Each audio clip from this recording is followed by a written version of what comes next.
Makapuso bumper-to-bumper traffic ang nararanasan sa ilang mga kalsada sa Metro Manila mula pa po kaninang hapon. Matapos ang maraming araw ng pag-ulan, kaliwat kanan ang pagkumpuni sa mga lubak-lubak na daan na sinabayan pa ng sale. Live mula sa EDSA Ortigas, may report si Victoria Tula. Victoria? Pia, palagian ng problema ng mga motorista ang matinding traffic dito sa EDSA. Pero abiso ng MMDA, mas masikip ngayon ang daloy ng trapiko dito sa EDSA dahil nga long weekend at sale.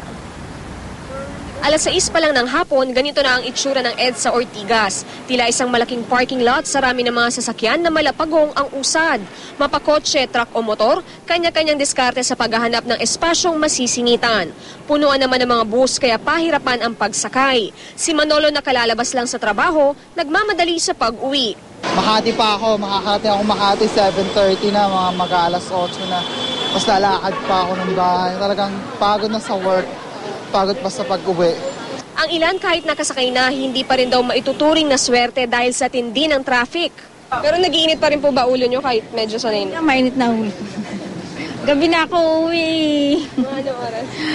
Siguro makarating ako sa Alabang mga 8 or 9. Yung mga bus driver na araw-araw nakikipagbuno sa EDSA, nagsasawa rin daw sa tila walang katapusang traffic.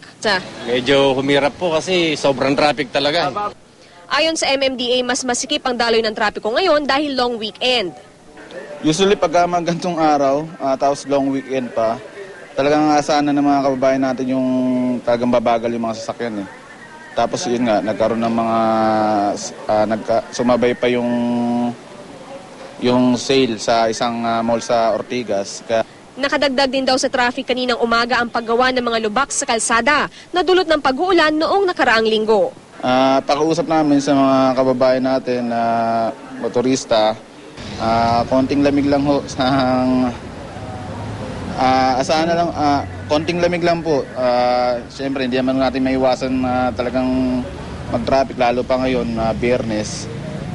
Pia, ayon sa MMDA, maaaring magtagal hanggang mamayang alas 11 ng gabi ang traffic sa ilang bahagi ng EDSA. Abiso naman po sa mga motorista, magkakaroon ng road reblocking sa EDSA Santolan. At bukas naman ng umaga ay pagpapatuloy ang pagsasaayos ng mga lubak dito sa EDSA. Pia? Victoria, sa ngayon ba, meron mga alternatibong ruta na pwedeng daanan ng mga motorista na pauwi pa lang? Yes, Pia, ayon nga dun sa nakausap natin sa MMDA, hinihikayat nila ang mga motorista na kunin yung iba pang alam nilang daan papunta sa kanilang mga destinasyon gaya ng C5, ng White Plains at iba pang kalsada para nga makaiwas dito sa bumper-to-bumper na traffic dito sa EDSA, Pia. At nabanggit mo, Victoria, yung road reblocking sa EDSA Santolan. Meron pa bang ibang bahagi o mga iba pang mga kalsada kung saan magkakaroon pa ng pagkukumpuni?